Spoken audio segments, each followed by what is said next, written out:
Zdravo ljudi i dobrodošli u moj novi video. I danas ću vam pokazati šta sam novo dodao u moj Lego grad. Ovog puta su mali dodaci. Zato što sam male stvari dodao.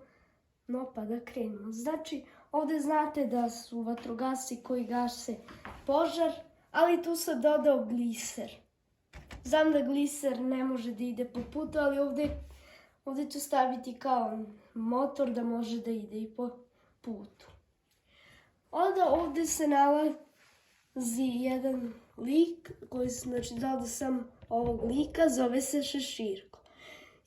I bio je kod mene moj drug Ognjen i on mi je, i ja i on smo dodavali promjene u mojem Lego gradu i njegova ideja je bila da stavimo ovog čoveka ovdje.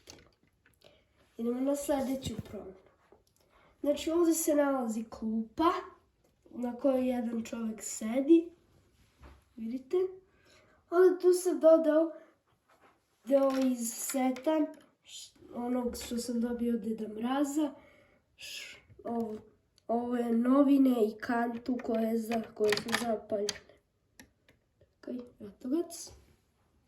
Kod vatrogasca se ništa nije promijenilo, ali ovdje se promijenilo iza nje.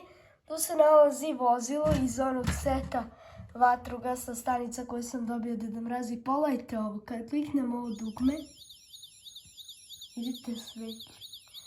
Onda tu se nalazi jedan deo te vatrogasne, pošto ja nisam složio sam ovaj mali deo. I tu se nalazi dron, vidite. Biće pregled tog seta. Idemo na sljedeću promjenu. Znači, ovdje sam stavio motor. Znači, to je bila od mog druga Ognjena ideja, to je bila njegova ideja. Da tu stavimo motor i tu se nalazi policajac koji kao razgleda na saobraćaj. Onda ovdje više ne ide kamion ovako, nego sam ga stavio da ide ovako. Sušio sam ovaj znak.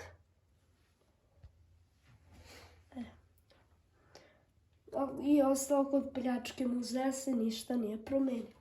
I na kraju ovdje sam dodao policajca koji juri ovog lopova, koji nosi masku da ga ne prepozna.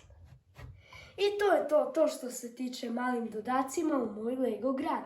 Hvala što ste gledali ovaj video. Ako vam se video sviđa, lajkujte i zapratite me. A do tada zdravo i doviđenja.